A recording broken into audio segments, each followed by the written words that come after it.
Cost இன்றைக்கி வந்து பார்த்தீங்கன்னா 2013க்கு 14 டாடா இண்டிகாங்க, புதுக்கோட்டை ரிஜிஸ்ட்ரேஷன் வண்டி. ஸோ சிங்கிள் ஓனருங்க, 96,000 கிலோமீட்டர் ஓடி இருக்குது. ப்ராப்பர் சர்வீஸில் தான் இருக்குங்கண்ணா. ஸோ இந்தியா எக்ஸ்டீரியர் எல்லாமே லைவாக பாருங்கள். இன்சூரன்ஸ் கரண்ட்டில் தான் இருக்குங்க. ஸோ பாடிலாம் ரொம்ப தெளிவாக இருக்கும். டயர் பாயிண்ட் எல்லாமே ஒரு 80% பட்டன் இருக்குது. ஸோ டென்டோ ஸ்க்ராச்சஸோ ரீப்ளேஸ்மெண்ட்டோ எதுவும் இல்லை. So engine, AC, power steering எல்லாமே ஒர்க்கிங் தான் இருக்குது. ஏசி எல்லாமே நல்லா கூலிங்காக இருக்குது. ஸோ ஃப்ரண்ட் சீட்டு கவர் மட்டும் கொஞ்சம் ஃபேட் ஆகி கொஞ்சம் லைட்டாக டேமேஜ் ஆகிருக்கும். மற்றபடி எல்லாமே நீட்டாக இருக்குது. இன்ஜின் சைட்லாம் சூப்பராக அல்டிமேட்டாக இருக்குங்க. ஸோ மைலேஜும் உங்களுக்கு 24 வரைக்கும் கிடைக்கும் தாராளமாக.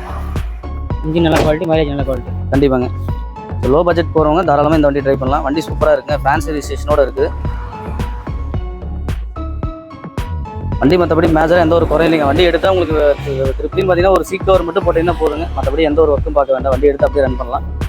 இந்த 2014 சிங்கிள் ஓனர் டீசல் வெஹிக்கிளுக்கு நம்ம ஜெயம் காஸ்ட்டில் கோட் பண்ணுற ப்ரைஸ் வெறும் 1,65,000 கோட் பண்ணுறேன். ஸோ இதுவும் ஃபிக்ஸட் ப்ரைஸ் இல்லைங்கன்னா இதில் வந்து ஒரு சின்ன டிஃப்ரெண்ட்டாக நெகோஷியேட் பண்ணி கொடுத்துர்லாங்க.